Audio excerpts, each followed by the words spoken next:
Ini untuk memperbaiki marwah MK yang kemarin berantakan, kita pakai amicus curiae untuk mengembalikan kepercayaan publik. Justru itu bunuh diri. Mahkamah Konstitusi bunuh diri. Dapat 22%. 2019 dapat 2 atau 3%, gue lupa. Sekarang bisa 50 sekian persen. How come? Itu kita gimana, Bang? Itu mesti tanya pada Tuhan lah itu. Diskualifikasi siapa? Saya tanya. Diskualifikasi siapa? Gibran? Hah? Atau dua-dua semua? Hah? Pakai hukum apa? Tidak ada hukum itu di Pilpres. Anda pakai hukum apa? Ngarang-ngarang. Di waktu pleno itu kan. Tapi KPU bodoh amat. Yang begini ini bisa diperiksa di MK. Yang begini ini yang mesti diperiksa di Mahkamah Konstitusi. Yang begini ini nih.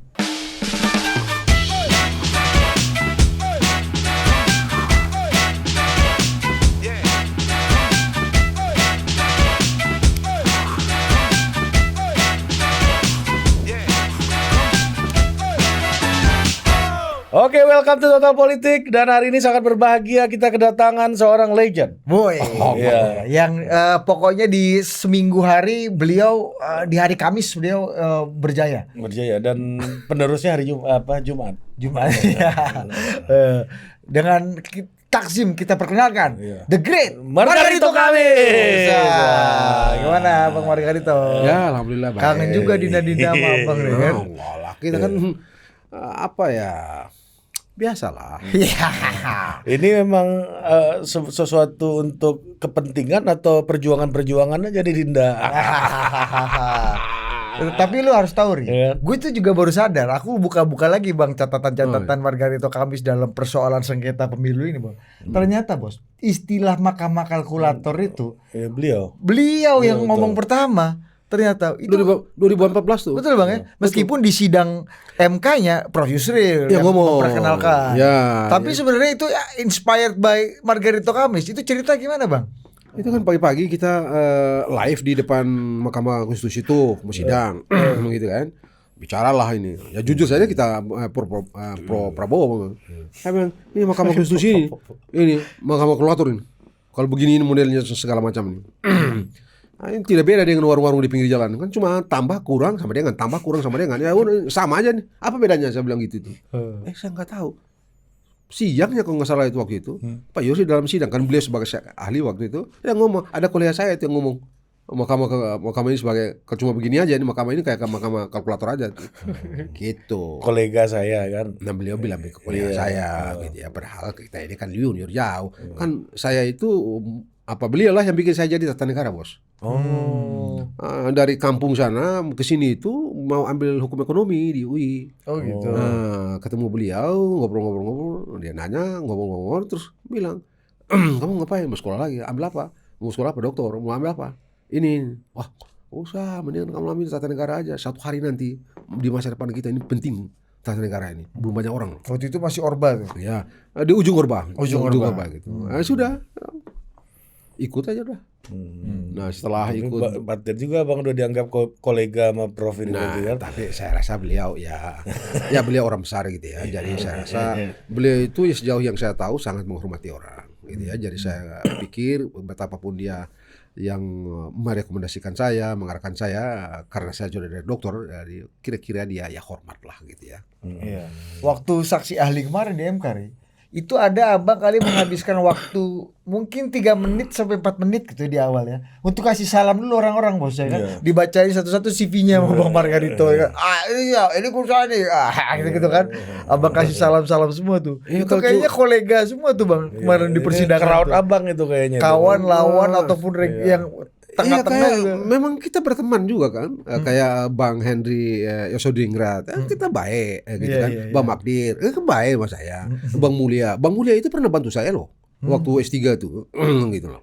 Nah, gitu. Jadi Anda mau apa? Hanya karena persoalan dia ada di kubu 3, terus kita di kubu 2, terus kita tidak boleh saling sapa, kan konyol betul itu kan.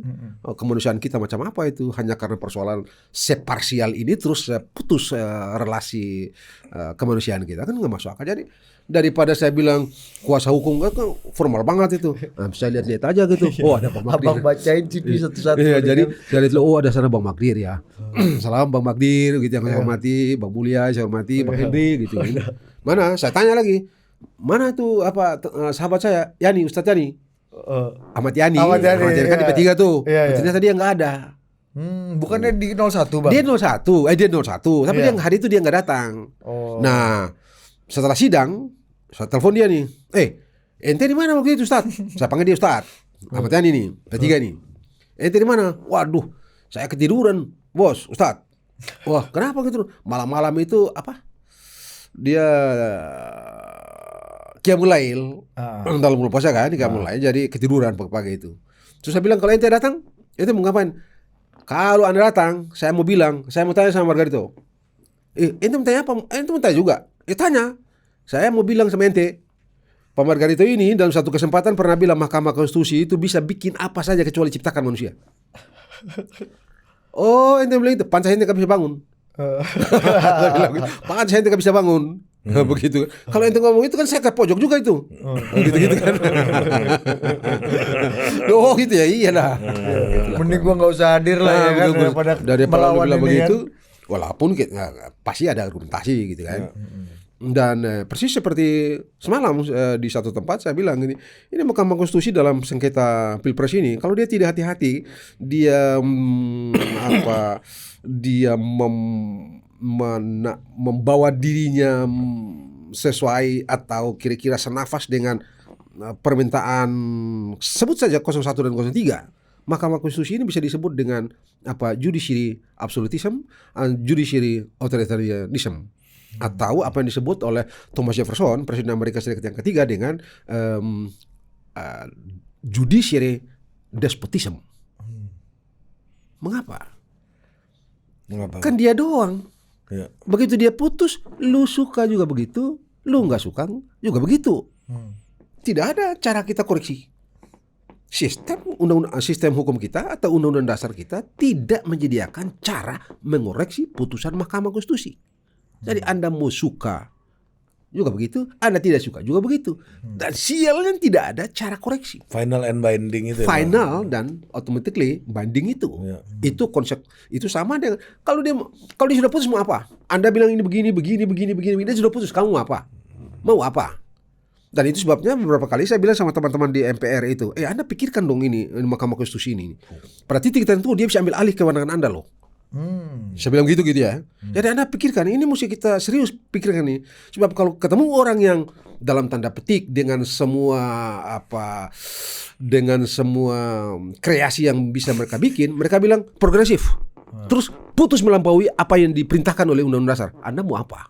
Undang-Undang Dasar tidak menyediakan cara mengoreksi putusan itu. Mau Karena apa? final and binding. Final automatically binding. Mau apa? Oh, jadi kalau ada orang-orang lalim yang itu dia. Itu dia. Itu lebih bahaya lagi. Itu dia. Ya, Anda punya istilah top ini. Kalau lalim, Pak mau apa? Begitu itu. Karena itu saya bilang ini Mahkamah Konstitusi betul-betul harus hati-hati dalam mengadili, memeriksa dan memutus perkara ini. Betul-betul tidak boleh ke sana dan ke sini. By law, by text. Jangan berkreasi yang aneh-aneh. Jangan pakai atas dasar bilang keadilan progresif lah demi konstitusi. Enggak. By law, by text. Sebab apa begini? Bos, Udua. Dulu itu yang dibilang konstitusi itu kurang apa? Anda pemerintahan Pak Harto sudah pernah dulu kan Pak Harto selalu bilang begini. Kita ini melaksanakan Undang-Undang Dasar 1945 dan Pancasila secara murni dan konsekuen. Ya. Siapa saja yang berhadapan dengan itu dihabisi. Begitu ya. Apa bedanya sekarang? Atas nama Undang-Undang Dasar juga kan? Cuma dulu atas nama Undang-Undang Dasar, yang bilang atas nama Undang-Undang Dasar itu pemerintah. Sekarang Anda. Apa bedanya? Cuma pergeseran doang kan perspektif doang. Kalau dulu ada diskusi kelompok kiri itu kan selalu bilang, Bang, atas dasar Undang-Undang Dasar dan Pancasila diskusi ini kami bubarkan. Sekarang MK yang atas nama Undang-Undang Dasar ya yang tidak bisa dibilang bisa. Apa begitu? Dan yang bisa menginterpretasikan itu hanya MK. Itulah makna dari judiciary despotism yang disebut oleh atau judiciary authoritarianism itu. Berarti benar dong MK itu mahkamah kalkulator itu benar. Dirancang memang seperti itu. Dulu itu bukan bentuk sindiran dari abang kepada MK. Oh tidak, memang pada waktu itu saya paksa. Saya paksa begitu kan cara berpikir begini. Hasil itu tergantung proses. Kalau prosesnya benar, hasilnya pasti oke. Prosesnya tidak benar, hasilnya tidak oke. Dalam ilmu hukum, proses dan substansi sama nilai hukumnya atau sama dalam timbangan hukumnya. Dan mesti diperiksa dong. Ya gitu itu. Tapi kan memang akhirnya kita mengerti bahwa hasil yang diperiksa di sana itu adalah hasil yang misalnya begini. Pleno KPU. Anda dapat 100. Kok ditulis 200? Beliau dapat 300. Kok ditulis 200? Berselisih di situ. Di waktu pleno itu kan. Tapi KPU bodoh amat. Yang begini ini bisa diperiksa di MK. Yang begini ini yang mesti diperiksa di Mahkamah Konstitusi. Yang begini ini nih. Karena pihak tergugatnya dalam tanda kutip itu KPU kan. Bukan, soal hasilnya itu tadi itu. Ya. Di hasil tadi itu. Kamu dapat dapat 200 ditulis 100 atau 150. Kamu protes dong di dalam pleno rekapitulasi perhitungan suara itu. Tapi KPU bahasa bodoh. KPU akal-akal gitu. Lah di bohong-bohong udah capek, ketok, tidak ubah. Oke. Misalnya kayak begitu, yang begini ini logis diperiksa dan diperdebatkan di Mahkamah Konstitusi. Itulah pengertian hasil yang diperiksa di Mahkamah Konstitusi. Nah dulu kan abang memaksa kata abang tadi. Iya. Nah itu gimana ceritanya? Tolak. Karena betul pada waktu itu di bawah itu hasil, tapi tidak meyakinkan. Oke. Perselisihan itu tidak meyakinkan hakim. Data-datanya tidak cukup memberi keyakinan bahwa betul ada perselisihan. Ada angka yang tidak valid yang ditransfer yang membuat orang itu menang atau kalah. Nah, Nah gue inget Ri, 2014 apa 2019 ya, gue nonton Bang 14 Margarito tuh, aja, 14 ya. Iya, 14. Gue inget tuh ketika quick count atau proses sore-sore tuh Ri, Bang Margarito tuh ngomong, udahlah, saya sarankan kepada Pak Prabowo, udah nggak perlu lah ini apa bang sudahlah, gugat kan nggak usah perkara. Padahal waktu itu gapnya kecil. Nah, apakah pendapat abang yang dulu 2014 itu abang berlaku nggak untuk pasangan 01 dan 03 sekarang dalam Oh, apalagi kondisi sekarang. Oh, justru apalagi sekarang Lebih gede. Gapnya kan lebih gede. Gimana? Logisnya gimana? Berapa kali lipat itu kan? Yang Logisnya tipis aja nggak bisa dikoreksi, apalagi yang kayak gini. Kan di satu tempat saya bilang, udah deh 1-3 gabung deh suaranya. Sama nggak? Dapat nggak? Kalian Prabowo nggak? Nggak kan? Jadi mau ngapain? Nggak bisa. Jadi sudahlah. Makanya karena kenyataan-kenyataan itu memberikan keyakinan saya dan membentuk sikap saya yang santai. Saya itu Mahkamah Konstitusi. Udahlah. Tapi kan apa yang membedakan bang? Abang kan dulu pernah menjadi saksi juga kan di MK di 2014 di pihak yang kalah. Gitu. Iya betul. Nah ini kan sekarang jadi saksi juga nih. Begini dulu. Capresnya sama. Tapi jadi begini. Apa bedanya tuh? Ini bedanya. Ini beda nih. Enak nih. Gue bilang begini sama, ternyata memang ini ya, memang jadi pemenang tuh enak ya. Kalah itu memang menyebalkan memang. Gue ini 2 kali kalah ini. Jadi perasaan kalah itu kan gue dulu pernah 2 kali kalah ini kan. Jadi saya rasa betul bukan perasaan kalah tuh gak enak deh. Kali ini tuh asik gitu. Ternyata memang itu bedanya. Kalau kita menang itu memang asik. Jadi kalau kalah memang celaka, bawaannya marah aja, jengkel aja gitu. Kemarin lebih banyak ketawanya tuh bang. Iya memang. Bisa nyapa orang abang kemarin. Ya, makanya ya karena antara Bawa mulia, ada gini-gini ya bos. antara lain kalau kita menang, begitu kan? Karena saya sudah pernah rasa bagaimana kalah itu 2 kali kan. 2014 kan sebenarnya saya dukung juga Pak Prabowo. 2019 juga saya dukung. Kalah kan 2-2. Waduh, jadi udah pengalaman lah 2 kali kalah gimana bos? Tapi abang menyarankan juga nggak hal yang sama? Oh sarankan. Kawan abang kan tuh 1 dan 3 itu kan kawan abang semua kalau tuh. face to face sih memang ya enggak. Cuma di forum di beberapa Talk satu show. stasiun televisi yang top di Republik ini saya bilang tuh udahlah, dari kenyataan ini karena gapnya begitu besar, saran saya langkah terbaik adalah udah ambil mic, press conference, beri selamat sama Pak Bahkan Prabowo. abang waktu dukung Pak Prabowo waktu kalah dulu abang menyarankan itu juga pada Pak Prabowo kan? Itu Bang? 2019. Iya, Ya, 2019. Gue inget tuh Bang Margarito ngomong gitu. Itu Iya kan Bang Abang ngomong gitu kan. 2019 itu. Kasih pidato konsesi aja kan. Pidato aja udah. Nah itu apa ya? Ya memang bertarung kan pasti ada kalah dan ada yang menang begitu kan. Dan menurut saya begitu ya, mengakui kehebatan orang itu satu prestasi yang juga hebat. Faktanya begitu gimana? Mau apa coba? Nah, kayak sekarang ini. Nah, mau apa? Tadi malam di satu tempat orang bilang, mungkin nggak ini dikoreksi? Didiskualifikasi? Hah? Iya. Pakai hukum apa? Diskualifikasi siapa? Saya tanya. Diskualifikasi siapa? Gibran? Hah? Atau dua-dua semua? Hah? Pakai hukum apa? Tidak ada hukum itu di Pilpres. Anda pakai hukum apa? Ngarang-ngarang. Jangan-jangan satu waktu harus, kalau Anda, orang itu kalau sudah kelewatan kan marah orang. Begitu kan? Kalau Mahkamah Konstitusi ini kan sudah dikritik-kritik orang juga nih.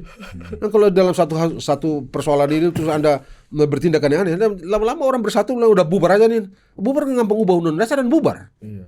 Bang, masa orang sejago Bang Mulia Lubis, orang sejago Bang Henry Yoso, ya, orang sejago siapa misalnya? Refli Harun gitu misalnya. Iya.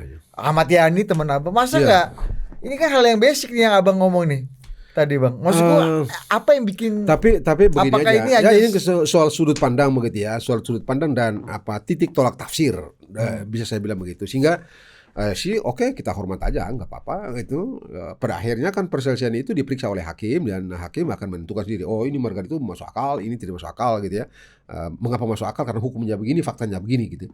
Nah, kalau di cara berpikir di hakim itu kan persis seperti ya, kita ada premis mayor, ada premis minor. Premis mayor itu bertolak dari teks undang-undang, minor itu di fakta-fakta. Oh, undang-undangnya begini, faktanya begini, kesimpulannya begini. Nah, gitulah kira-kira gitu. Jadi, sudahlah, kita hormat aja. Perbedaan bukti itu kan. dari fakta-fakta persidangan yang Abang ikuti Bang? Cukup terang nggak bukti? Tidak sama sekali. Kalau Anda tanya sama saya sekali lagi, karena Anda tanya sama, sejauh yang saya ikuti tidak ada dasar untuk dijadikan preferensi untuk mengabulkan permohonan mereka. Dengan segala hormat saya pada teman-teman yang mengajukan permohonan itu, saya bilang enggak. Fakta dalam persidangan tidak memberikan keyakinan untuk mengambil putusan katakanlah kabulkan. Itu tidak mungkin. Karena sejauh yang saya rasa Anda juga ngerti, Anda juga tahu gitu. Tidak pernah sekalipun kita dengar orang memperdebatkan angka. Tidak pernah sekalipun. Tidak pernah sekalipun orang perdebatkan putusan Mahkamah Konstitusi nomor 90 yang memungkinkan Gibran maju. Argumentasi yang mereka bikin adalah ya itu putusan 90 tapi kan PKPU-nya nggak diubah, begitu ya. Itu kan antara lain. Lalu bansos. Keterlibatan bansos, pemerintah dalam bansos, lalu Pak Jokowi dianggap terlibat mendukung ini dan segala macam, termasuk cara beliau memberikan dukungan kepada Prabowo itu dengan salah satu caranya adalah mengangkat pejabat-pejabat kepala gubernur, bupati dan kepala daerah gitu kan. Tapi pengangkatan pejabat-pejabat itu kan perintah undang-undang. Jabatan-jabatan gubernur, wali kota yang sudah kosong itu tidak bisa dibiarkan kosong walaupun satu detik, karena itu harus diisi. Sebab kalau itu kosong, siapa yang memimpin pemerintahan? Pada titik itu harus diisi. Nah, mereka mempersoalkan bahwa ya tidak ada aturan, tidak ada peraturan pelaksana. Memang undang-undang tidak memerintahkan presiden untuk bikin peraturan pelaksana. Tidak ada tuh. Coba Anda baca pasal 201 ayat 9 Undang-Undang Nomor 10 tahun 2016 tentang pilkada. Nggak ada tuh pejabat-pejabat bahwa peraturan ini akan undang-undang pasal ini akan dilakukan dan peraturan selanjutnya akan diatur oleh pemerintah. Nggak ada tuh. Nah, tapi oleh pemerintah melalui Menteri Dalam Negeri diterbitkan Permendagri nomor 4 tahun 2023 yang mengatur tentang tata cara bagaimana menemukan calon-calon penjabat itu dan bagaimana menemukan satu di antara sejumlah calon itu. Prosesnya terbuka. Sebab kalau dia tidak bikin, mau apa? Tindakan dia presiden mengangkat orang-orang pejabat gubernur itu tidak sah. Mengapa? Karena tidak ada perintah dalam undang-undang untuk harus begini dan harus begitu. Cuma bilang harus angkat pejabat. Jadi bagaimana caranya presiden terserah presiden. Sebab sudah Anda bikin undang-undang begitu. Begitu itulah. Jadi kita ini bikin undang-undang ini mesti bisa memprediksi hal-hal yang tak terlihat. Apa yang disebut dengan unexpected intending. Itu mesti bisa diprediksi. Sebab kalau tidak, ya itu. Anda sudah bikin, di belakang Anda sendiri yang rugi. Dulu saya punya guru namanya Profesor Ismail Suni. Profesor Ismail Suni itu Bung Karno pun dia melawan, Pak Harto juga dia melawan. Begitu ya. Dia bilang mereka itu, sesuatu kalau nanti Anda sudah Anda jangan terlalu fanatik mendukung orang atau undang-undang. Karena satu waktu apa yang Anda dukung bisa merugikan Anda. Saya ini orang yang paling ngotot memperjuangkan pada waktu itu, dia bilang, yang paling ngotot agar undang-undang subversif. Ingat undang-undang subversif? Ya. Ya. Undang-undang subversif itu harus jadi, tidak boleh dicabut, harus tetap diberlakukan. Kamu tahu nggak? Itu Pak Ismail Suni, Profesor Ismail Suni. Di awal reformasi abang malah setuju subversif tetap dilanjutkan. Enggak, bukan. Itu tahun 66. Oh iya, iya. Pak Profesor Ismail Suni itu undang-undang tahun 66 itu dia bilang begitu, undang-undang subversif itu. Undang-undang subversif ini tidak boleh dicabut, harus tetap ada. Dia bilang apa sama saya? Kamu tahu nggak, Margarito? Saya dipenjara dengan undang-undang yang saya pertahankan berlakunya itu. Tanpa pengadilan, tanpa pemeriksaan. Cuma dituduh begini-begini, masuk penjara. Dengan undang-undang yang pada tahun 66 dia habis-habisan mendorong agar berlaku, tetap diberlakukan. Jadi pesan saya, kamu hati-hati kalau bikin undang-undang, kamu hati-hati kalau berurusan dengan undang-undang. Nah kayak gini nih, Anda cuma tulis undang-undang bilang harus ada pengangkatan penjabat-penjabat gubernur, bupati, wali kota itu, tanpa mengatur bagaimana cara menemukan penjabat-penjabat itu, bagaimana prosedur seleksinya dan seterusnya dan seterusnya, tidak ditentukan. Nah karena ditentukan konsekuensinya, karena yang mengangkat itu adalah presiden, karena ya yang meresmikan adalah presiden dan presiden itu memegang kekuasaan pemerintahan, maka dialah yang mengangkat. Mau apa? Tapi ini dipersoalkan kan di Mahkamah Konstitusi bahwa itu presiden nepotisme. Padahal perintah undang-undang. Nah sama dengan orang bilang dengan apa bansos itu. Apa orang tahu itu bansos? Ada beberapa hari lalu orang bilang, ada seseorang bilang, wah ada orang bilang, wah kami senang banget baru kali ini presiden itu kasih kita uang bansos tunai itu 600.000 gitu ya. Oh ya bagus lah memang. Jadi apa yang salah? Saya bilang apa yang salah? Oh itu perintah undang-undang. Yang salah kalau presiden tidak melaksanakan undang-undang itu yang mesti kita ribut. Kalau dia laksanakan, apa yang salah? 600.000 bagi Anda, ya mungkin bayar parkir, nyawer orang parkiran lah, Anda nggak terasa. Tapi bagi orang, dengan segala hormat kita pada saudara-saudara kita yang lain ya, 600.000 kan ada nilai loh bagi orang lain. Gitu. Masyarakat kecil ya? Ya masyarakat kecil lah. Ada nilai. Bagi kita mungkin, bagi orang-orang berduit mungkin biasa saja, tapi bagi mereka kan itu luar biasa. Dan itu perintah undang-undang. Tidak ada pilihan lain kecuali harus melaksanakan. Terserah apa kata orang. Perintah undang-undang. Begitulah. Oke, kita masuk ke isu yang Ini yang paling baru nih, Iya. Bu Mega. Bu Mega. Apa nih? ini yang soal amicus curiae apa? Oh, Nah ya, itu apa? kita nyebutnya aja takut salah-salah tuh Bang. Itu gimana sebenarnya Iya, Bang? kan, Amicus curiae. Nah, itu gimana? Orang secara umum gampangnya bilang itu sahabat pengadilan lah. Orang-orang yang merasa prihatin dengan satu persoalan lalu memberikan pendapat kepada pengadilan agar kira-kira begini loh. Tapi masalahnya kalau Anda tadi bilang gitu ya, bagaimana isu mutakhir soal amicus Ibu Mega gitu ya. Ya, apa mungkin Ganjar jadi capres kalau tidak dicapresin oleh PDIP?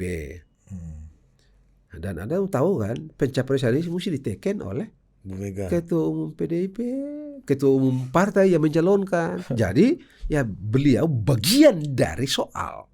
Karena beliau kan yang mencalonkan kan, dan dia kalah dan dia sedang berperkara kan. Iya. Pada titik itu ada, dan itu satu. Jadi ada konflik. Sementara hakikat dari Ada konflik of interest. Oh ada jelas nyata. Anda tidak memiliki argumen untuk mengoreksi itu. Meskipun di situ menghindari Megawati Soekarno Putri sebagai warga negara dalam Indonesia. apapun, tapi faktanya Anda yang teken itu pencalonan. Sebab karena tidak ada orang lain di negeri ini yang menjadi ketua umum PDIP kecuali Bu Mega. Ibu Mega gitu kan. Nah, jadi mau apa? Anda bilang apa? Iya. Kalau Anda tidak jadi warga negara, Anda juga tidak bisa jadi ketua umum PDIP. Iya. Memang ada bule-bule bisa datang jadi ketua. Coba. Iya benar. Nggak bisa kan? Naturalisasi itu nggak bisa dari Belanda gitu Bang ya.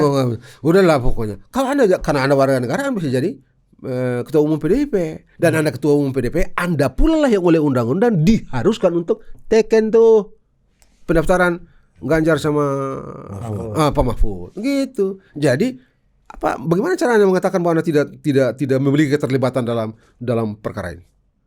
Orang Ganjar tidak akan jadi capres, menyandang status sebagai capres kalau Anda tidak teken pencalonannya, Anda tidak mencalonkan, Anda tidak mendaftarkan pencalonannya kan. Lalu sekarang Ganjar kalah, lalu Anda dia sedang berperkara lalu Anda bilang, tolong dong begini.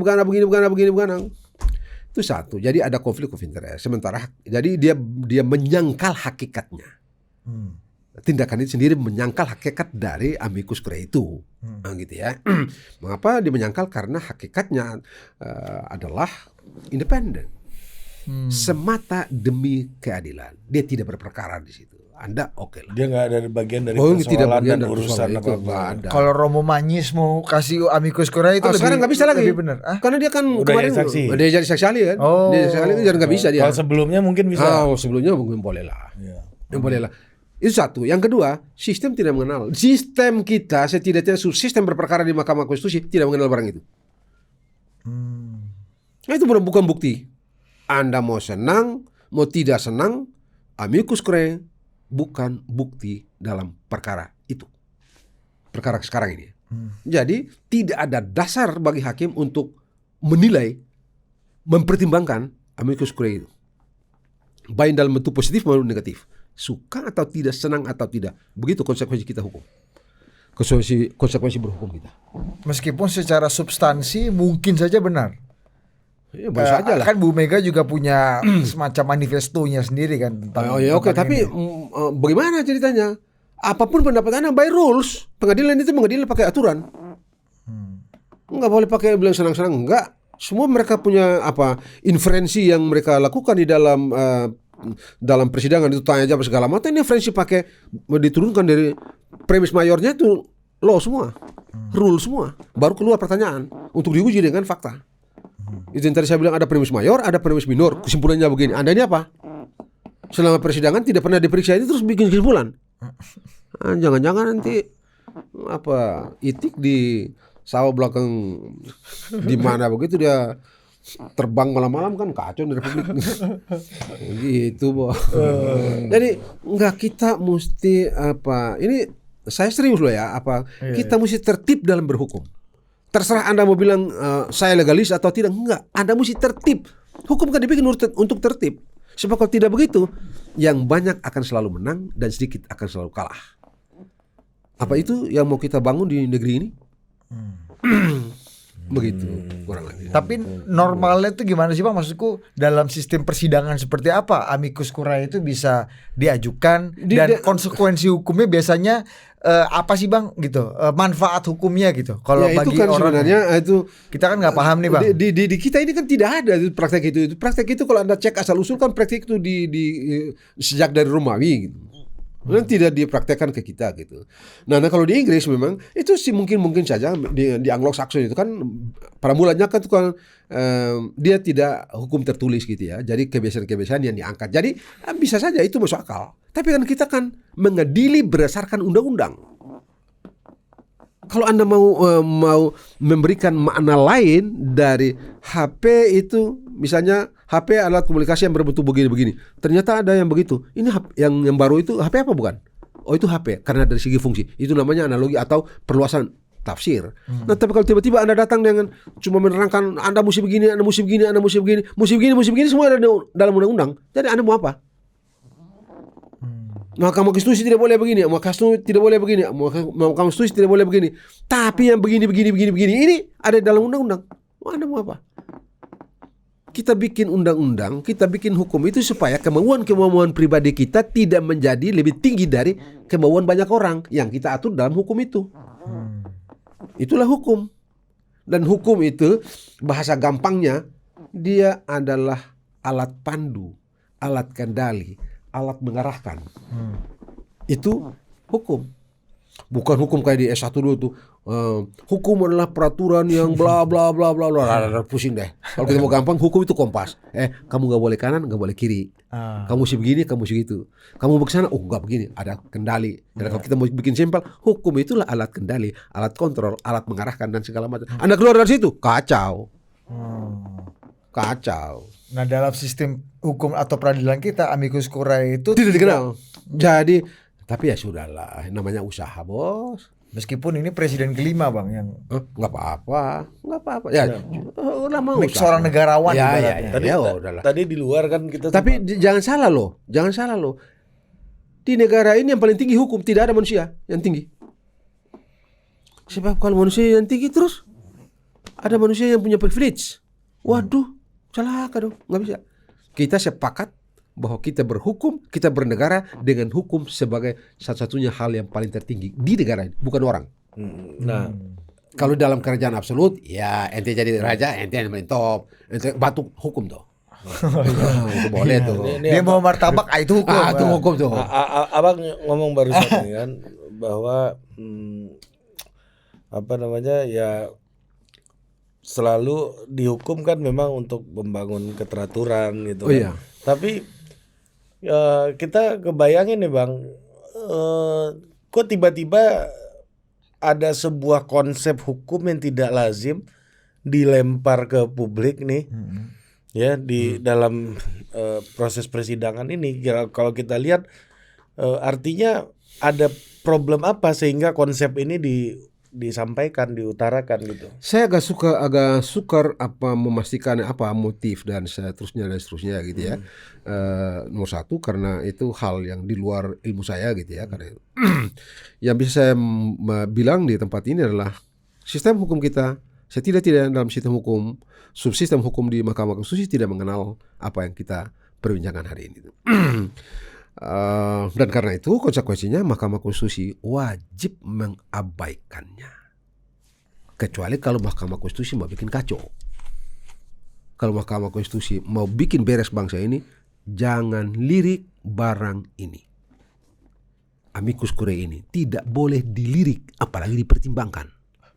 Lirik aja Nggak boleh. Dilarang, keras. Keras banget abang. Ya, memang, komentar abang nih. Enggak. Kita ini mau apa? Kita menomorsatukan bangsa atau menomorsatukan kelompok atau menomorsatukan golongan? Anda pilih mana? Anda mau pilih nomor satukan bangsa atau Anda pilih kelompok atau golongan? Bangsa kan?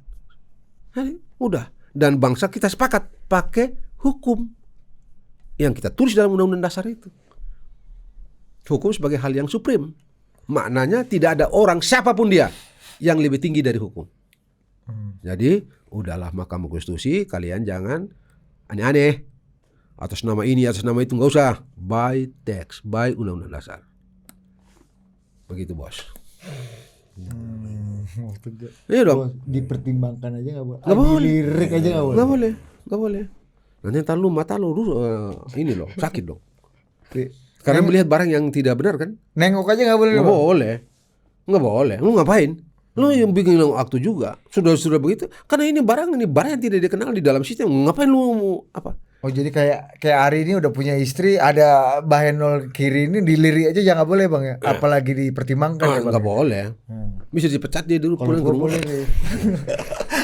Kalau lu kan belum terikat hukum lo kan. Iya makanya. Gitu deh.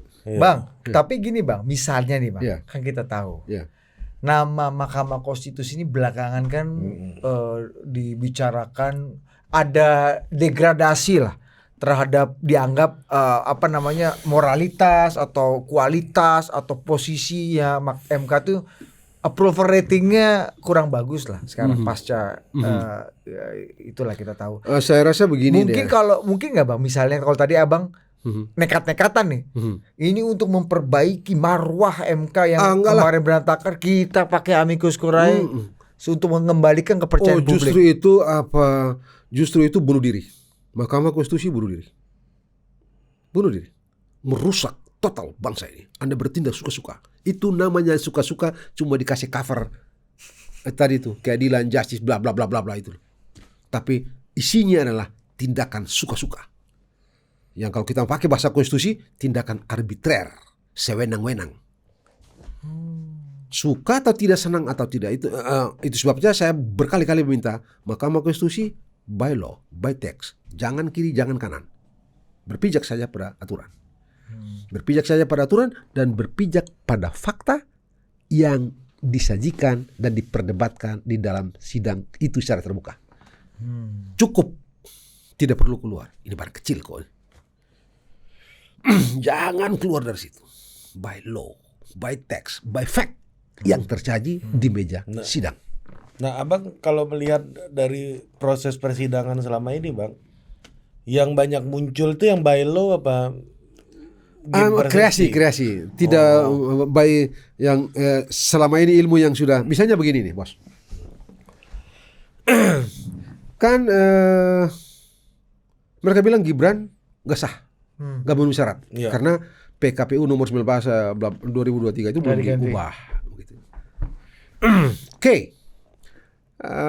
Pemilu ini curang bla bla bla bla bla. Tidak sesuai dengan pasal 22E ya Undang-Undang Dasar 1945 ayat 1. Pemilu mesti jujur, adil, langsung umum segala macam. Oke. Karena itu pemerintah dan undang-undang termasuk mereka ini yang 1 dan 3 ini, partai-partai ini kan bikin undang-undang tuh 77 2017. Di dalam undang-undang itu supaya ya adil, pemilu itu tidak merugikan orang tertentu atau orang lain itu tidak menang dengan cara yang kotor, maka disediakanlah Bawaslu. Kalau Anda merasa dirugikan dengan tindakan dengan KPU, lapor Bawaslu. Periksa di sana. Kasus misalnya Gibran. Kalau Anda merasa ini pendaftaran nggak benar di KPU nih, perkarakan. Undang-undang menyediakan itu. Perkarakan dong.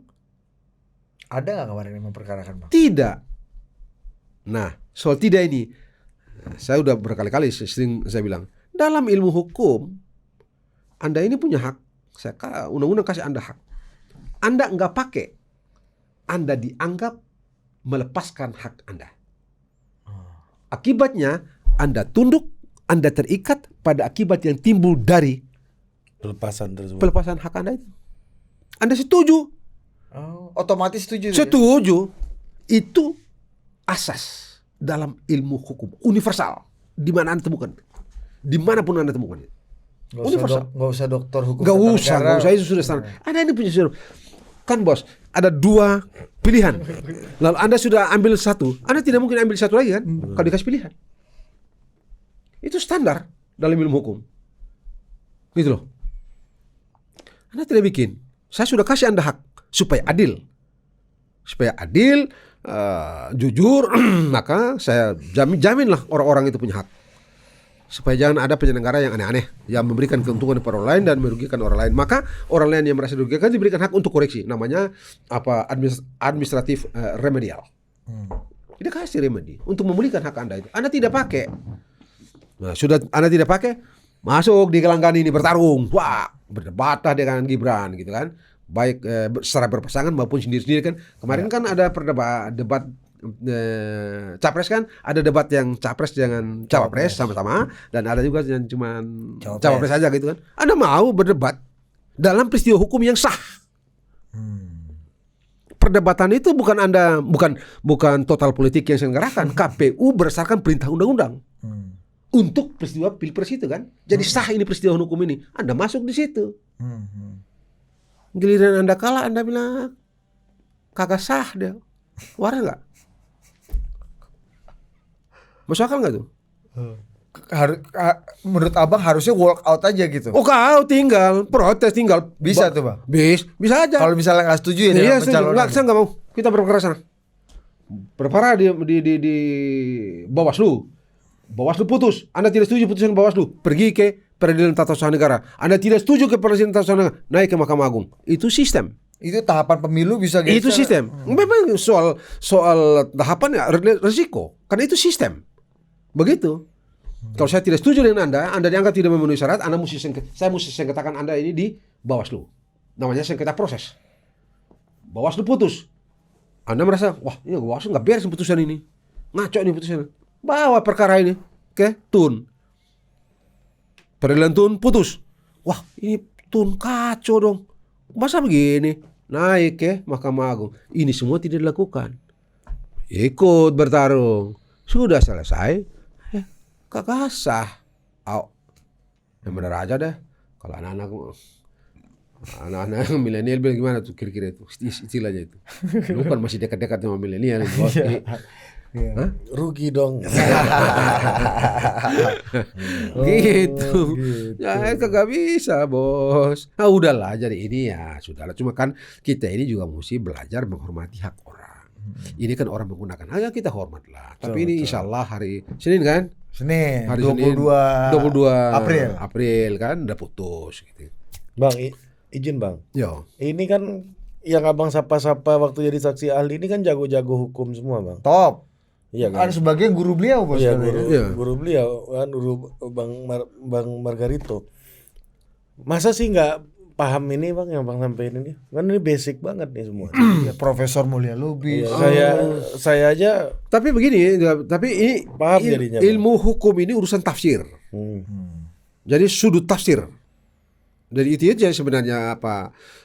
Ya misalnya tadi kan ada orang di dunia hukum tata negara ini ya, hakim ini ada yang disebut ada yang kasih predikat begini, judicial activism.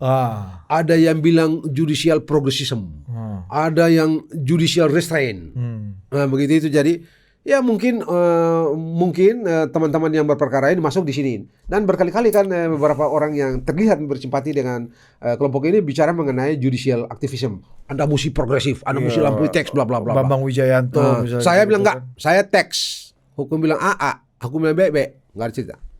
Iya. Jangan tambah jangan kurang. Ini kata Sebab orang bilang itu kan keadilan formil. Keadilan formil itu tidak lebih hebat dari keadilan substansial. Saya mau kasih contoh. Kalau keadilan formil itu tidak lebih hebat dari tidak masuk akal atau tidak lebih hebat dari keadilan material gitu ya. Itu hakim yang namanya, saya paling suka orang itu. Hakim dan nama Suraih. Hakim pada waktu hakim itu diangkat oleh Sayyidina Umar bin Khattab dan dia tetap menjadi hakim sampai dengan Sayyidina Ali bin Abi Thalib gitu ya. Anda berdua ini pasti tahu lah. Itu yang cerita baju besi Sayyidina Ali. Hilang baju besi itu kan. Sayyidina Ali ketemu di pasar. Wah, ada nih Syahudin jalan curi dia. Lapor deh ke hakim. Hakim bilang, "Oleh, bos. Mana saksi?" Kasar-kasarnya gitu lah. Anda mengklaim kan? Jadi dalam kaidah fikih, orang yang mengklaim dia mesti membuktikan. Anda yang menuduh Anda yang mesti membuktikan. Mana bukti Anda? Ini ada saksi satu, ini ada saksi dua. Ada yang lain tidak? Ini siapa? Ini Hasan. Ini siapa Hasan? Anak saya, cucu Rasulullah. Hah? Ini siapa? Ini Hasan. Ini Hasan siapa? Anak saya. Ini cucu Rasulullah. Rasulullah bilang dia kalau meninggal sama-sama masuk surga dengan Rasulullah. Ini siapa? Ini pembantu saya, pekerja saya, anak buah saya dalam rumah. Oh, begini yang mulia. Menurut kaidah, ini karena ada hubungan darah keluarga dengan Anda. Tidak memenuhi syarat untuk jadi saksi. oh, konflik of interest. Yes, tidak memenuhi syarat. Kan dia pasti tidak jujur. Papa bagaimana sih? Ini pasti bela papa. Bela papa dong. Ini siapa? Dibawa ke kosan Anda. Tidak memenuhi syarat untuk jadi saksi. Kalah tuh. Sayyidina Ali. Loh, Anda nggak percaya? Hakim, Anda nggak percaya? Ini anak ini dijanjikan Rasulullah, kakeknya masuk surga. Anda nggak percaya juga sama ini? Ya, tapi kaidah hukum bilang begini. Di mata hukum nggak ada urusan. Nggak ada urusan. Kalah Sayyidina Ali, pulang. Nanti Yahudi bilang, wah, top juga nih Sayyidina Ali nih. Dia kalah, dia nggak melawan, ya, menyerah. Baru udah ambil memang Anda punya. Tapi itu hukum formil kan itu. Nah, lihat di dalam sistem kita soal formil ini kan, Anda kan pernah dengar nggak? Tahu tuh bisa cek share saja. Di Mahkamah Konstitusi itu ada putusan yang bilang begini, permohonan ini tidak dapat diterima, atau permohonan ini ditolak. Kita ambil saja nih permohonan dua karakter ini, diterima, tidak diterima dan ditolak. Bedanya apa, Bang? Kalau tidak diterima, Anda itu berarti tidak punya legal standing. bisa jadi itu benar. Bisa jadi substansinya benar. Iya. Pintar kamu. Kau top. Saya pernah gugat soalnya, pernah ngajuin permohonan. Itu tidak dapat diterima apa ditolak? Tolak. Kalau ditolak berarti materinya diperiksa. Iya. Oke, tadi bisa anaknya atau yang nggak memenuhi syarat tadi itu, Bang ya? Nah, berarti Sebagai dia legal formalnya nggak memenuhi syarat. Legal standing. Legal standing. Itu kepentingan. Kalau kepentingan itu basisnya hak. Justru orang harus punya hak, baru dia mau dia anak siapa, mau dia cucu siapa, mau dia justru besar makin jasanya untuk bangsa ini nggak ada urusan. Justru makin berkepentingan, legal standing makin kuat di MK kan. Dan untuk ada legal standing, Anda mesti punya hak dulu. Kalau Anda tidak punya hak, bagaimana Anda dirugikan? Kalau Anda tidak punya sesuatu, bagaimana Anda memberikan sesuatu? Tidak mungkin. Pertama itu tidak diterima, Bang ya. Nah, kalau tidak diterima itu berarti orang itu tidak punya hak. Itu materinya nggak diperiksa. Atau sudah diperiksa habisnya baru, tapi substansinya secara substansi kalau tidak diterima itu berarti orang itu tidak punya hak. Legal standing. Itu soal legal standing, bukan materi perkara. Kalau ditolak baru periksa materi perkara. Anda punya hak dan materi perkaranya diperiksa. Cuma tidak memberikan keyakinan pada hakim sehingga perkaranya ditolak. Jadi ada dalam sistem kita. Nah saya rasa besok ini tidak ditolak. Putusan tanggal 22 ini kalau kita mau taruhan ya kita minum air putih begini aja dah. Meskipun tadi Jangan Alphard lah ya. Ya jangan berat tuh. iya. Kayak Hasan Hasbi ini loh. Tapi dia kalah bayar dia. Gitu ya. Oh iya, meskipun lagi-lagi yang mengajukan amicus apa? Nggak bisa. Adios amigos ini Nggak bisa. presiden kelima nih. Nggak bisa. Dia tidak di atas hukum. Dia tidak di atas hukum. Kayak tadi kayak cucu Nabi Muhammad pun Nggak ada urusan hukum di atas tinggi. Nggak ada urusan ini cucu Rasulullah. Kamu ini Sayyidina Ali kayak pemimpin. Nggak. Anda tidak lebih tinggi dari hukum. Beres negara ini. Oh iya, iya. Jadi kalau amicus curiae itu kalau nggak ada dalam sistem hukum kita mau presiden kelima pun Nggak bisa. nggak ada Tidak urusan. boleh. Tidak. Oh gitu. Status sebagai presiden kelima kan bukan hukum kan itu. Hukumnya di undang-undang. Hukumnya di peraturan. Hukumnya di perpres, peraturan presiden. Hukumnya di peraturan menteri. Hukumnya di peraturan kepala daerah. Hukumnya di perda. Tidak di luar itu. Atau misalnya ketua MUI yang ngajuin juga nggak boleh. Nggak ada bisa. urusan juga, Bang. Ya, kalau ketua MUI mungkin lah karena dia kan tidak bagian dari pihak sekarang ini kan. Cuma ya sekedar kasih kasih lah biar rame lah. Tapi kalau amicus Kan curiae berarti nggak ya- dikenal kan nggak bisa juga kan. Itu dia gitu. Ya sudahlah. Supaya sehat ini kita berhukum maka by law, by fact, in court. Udah itu sehat kita. Jangan tambah, jangan kurang. Jangan aneh-aneh bilang demi itu udahlah. Anda tahu nggak? Apa yang orang bolak-balik bicara mengenai hukum progresif, otaknya siapa? Otaknya mula-mula itu para ekonom. Progresif itu mula-mula para ekonom. Orang bicara mengenai efektivitas dan efisiensi. Itu para ekonom. Nanti ditransfer oleh ahli hukum, administrasi dan tata negara yang namanya Woodrow Wilson, Presiden Amerika Serikat yang teken Undang-Undang Federal Reserve. 1930. Bank Sentral Amerika Serikat itu. Orang itu tuh yang bikin, yang memperkenalkan dalam dunia ilmu hukum, terutama hukum administrasi negara, tata negara, konsep progresif itu. Yang akarnya adalah para ekonom yang bikin untuk lipat gandakan melakukan speed up pembangunan. Itu dasarnya. Kalau Anda pakai hukum ini ribet, jadi jangan pakai hukum teks, nggak lompat keluar, lebih cepat, efisien, efektif. Harus lakukan lompatan ke depan, cepat. Makanya progresif namanya. Yang progresifnya itu. Jadi itu lompat, beyond the text. Asbabun nuzul. Itu asbabnya. Itu tahun 1886. Itu mulai itu muncul konsep-konsep kayak gitu. Jadi kita mesti hati-hati. Iya. Sebab kan bid'ah ini ya. nah itu dia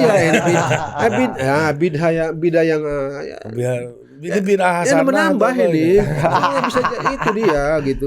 Jadi jangan asal mesti betul-betul mengerti. Iya. Sebab kalau tidak ini rusak ini negara ini. Tapi kemarin kawan abang yang mulia Bambang Wijayanto bilang kan Pak Prabowo 2014 di Bali dapat 22%. 2019 dapat 2 atau 3% gue lupa.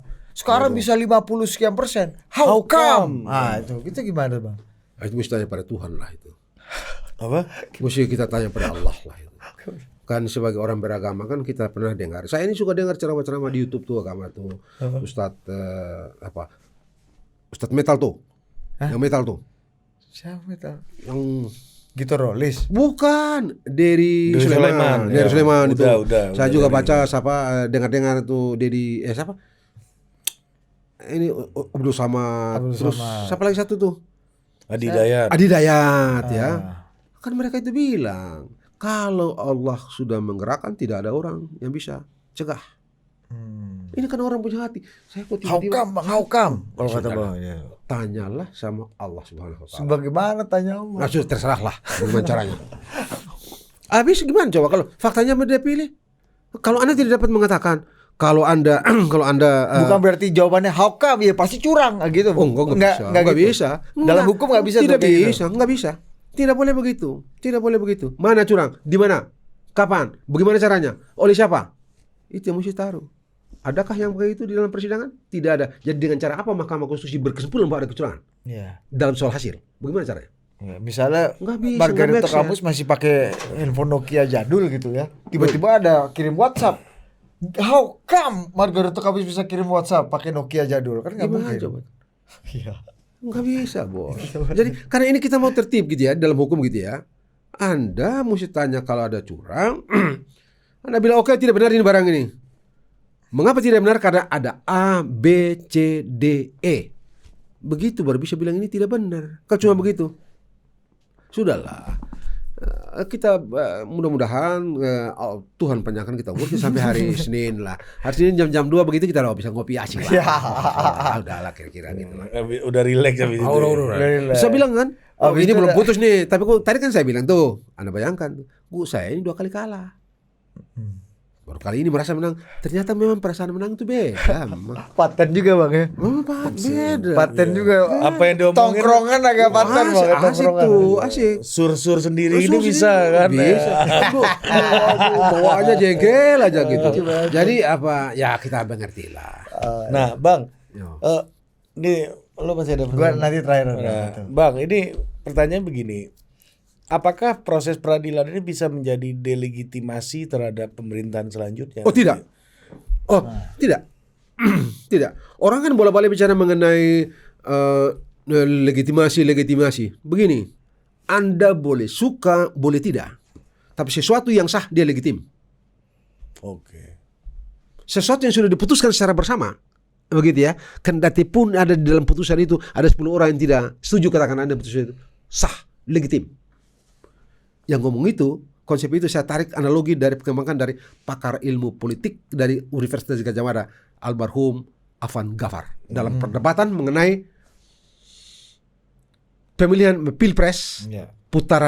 dua putaran. Apakah karena waktu itu perdebatannya putaran kedua itu ada yang menghendaki agar langsung seperti sekarang tetap oleh rakyat, ada yang menghendaki agar putaran kedua itu dilakukan oleh MPR. Lalu orang yang menghendaki oleh rakyat putaran kedua terus dipilih oleh rakyat ini mengatakan, "Loh, kalau dipilih oleh MPR tidak legitim dong." Legitimasinya nanti kecil gitu. Lalu Pak Afan Ghaffar itu mengatakan, almarhum Afan Ghaffar, semoga Allah memberikan dia rahmat gitu ya, bilang, "Tidak, sesuatu yang sudah kita sepakati itu legitim." Itu kata Pak Afan. Apapun hasilnya. Kalau sudah disepakati, kita putuskan legitim. Jadi Anda boleh teriak itu legitimasi. Enggak. Besok lu gila. Manusia 90 juta pemilih, 90 juta lebih, 90 juta begitu ya. Milih orang itu, Anda bilang tidak legitim. Anda sendiri berapa orang itu? Padahal Anda berdua gabung-gabung juga nggak nyampe. Terus Anda bilang nggak legitim, enak aja. Udahlah. Lu jangan kompor-kompor ya, legitim sini gitu. Nggak ada itu urusan sama itu, bos. Udah selesai nih. Ini kita ngopi-ngopi lah di sini lagi. Relax Relax aja. Ini bang, terakhir nih bang. Pamungkas ini. Iya bang. Kan belakangan ini bang, Iya, sejak proses MK yang kemudian meloloskan Mas Gibran ini, iya. publik terutama aktivis ya banyak orang bicara mengenai dosa politik, dosa moralitas, dan dosa etika yang terjadi di Mahkamah Konstitusi. Nepo baby. Iya. kan? Bicara dosa dengan dosa yang satu dengan digabung dosa yang lain, moralitas, politik, dan etika. Oh, kita hormat aja nggak Nah, apa-apa. Bang, menurut Abang lebih besar mana dosa moral dan dosa etikanya? Putusan MK yang pada akhirnya bisa meloloskan Gibran Rakabuming Raka jadi calon wakil presiden, atau ketika MK atau tidak mempertimbangkan amicus curiae-nya Ibu Megawati Soekarno Putri? Begini, Anda mesti tahu ya, orang sepintar apapun, sehebat apapun, dia akan hebat kalau dia punya moral, punya etika. Dalam Islam dia punya perilaku ya, akhlak, gitu ya. Karena itu juga kan yang dipesankan. Tapi kalau dalam kasus MK, moral yang kita bicarakan itu moral yang ditulis, code of conduct, bukan sesuatu yang secara alamiah harus begitu. Gitu. Kalau alamiah kan sunatullah, begitu ya. Tulis dan tidak tulis sudah begitu sudah. Hormat pada orang tua, mau tulis dan tidak tulis hormat. Ya. Sayang kepada ibu, mau tulis dan tidak tulis begitu itu alamiah. Iya. Allah bilang begitu. Oh, kita tahu semua itu kan. Tapi kalau jangan membunuh harus itu ditulis. Iya, itu itu kan mesti dipaksakan gitu ya. Karena kalau hormat kan. Jadi ini dua hal yang berbeda. Jadi dengan begitu saya bayangkan Anda mau bilang bahwa ini orang tidak Gibran tidak legitim, tidak macam-macam lah yang buruk-buruk gitu kan. Ya, keputusan Karena MK itu menimbulkan dosa-dosa tadi, moralitas, Menghancurkan etika. marwah MK gitu kan. Enggak. Maka kalau Sudah ingin lah. menghapus dosa itu, kabulkanlah amicus. Oh enggak. Adios amigos ini. Justru supaya tidak berdosa jangan kabulkan.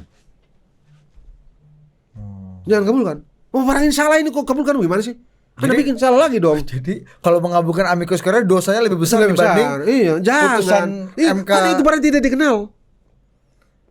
Begitu. Coba saya tanya sekarang. Barang liar ya. Nah, ya. coba saya tanya sekarang. Ah. Pada waktu mereka periksa putusan yang dibilang bermasalah secara etik itu, sampai sekarang itu jujur ya kalau saya belum menemukan catatan di dalam pemeriksaan itu yang menunjukkan bahwa ada intervensi nyata. Ya, Ini putusan MK nih, Bang. MK itu tidak dijelaskan bagaimana caranya intervensi itu. Dan jangan lupa loh, terlepas dari gradasi hukumannya, kalau tidak salah, mudah-mudahan saya salah, nanti Anda koreksi, tolong koreksi ya. Kalau tidak salah, semua orang di Mahkamah Konstitusi itu dihukum, cuma bobotnya berbeda. Iya. Kesalahan etik mereka itu Iya. bobotnya berbeda. Anwar Usman saja yang paling gede karena itu dia di non palukan untuk pilpres dan pileg gitu ya. Selebihnya ada juga salah, tetapi salahnya dikit-dikit. Iya. Dan kalau begitu, Anda Sahabat abang Profesor Saldi Isra aja kena pula kan. karena di sana. dikit-dikit pokoknya gradasi gue bilang kan enggak. Ciprat-cipratan adalah ya. Nah, dikit-dikit lah, biar menganggap dikit-dikit. Jadi, terus barang ini sama sih, ada dikit-dikit, besar di sini, tapi semua substansinya kena dikit-dikit. Terus yang satu ada satu tidak boleh dan satu untuk dari orang yang sama. Yang satu yang sama, kan nggak fair. Jadi itu sudahlah, itu biasalah. Itu juga bikin dunia ini jadi asik, jadi indah. Dunia politik, dunia wacana, total politik jadi asik. Bos. Gitu. Kalau tidak ada yang aneh-aneh gitu, gimana total politik mau diskusi apa cuma? Jadi bagus lah. Kalau enggak, Lu nggak tuh terlalu serius lah. iya, kalau enggak pusing juga kita membahas apa lagi nih, Bang. Bagus lah. Kalau besok ada yang aneh, malah bagus. Iya, Kalau tidak ada yang bikin aneh, kita suruh lu bikin aneh-aneh deh. Makanya kita ini di bangsa kita ini merasa kayaknya pembuatan undang-undang kita, hukum kita, peraturan kita nggak pernah ada yang aneh selama ini. Nanti udah kalah baru ada aneh. Gitu ya. Makanya ada yang aneh satu kaget kan. Oke, Bang Margarito. Thank you, Bang Kamsia, Margarito. kamsia. Sampai Thank jumpa you. lagi di Total Politik berikutnya. Dah.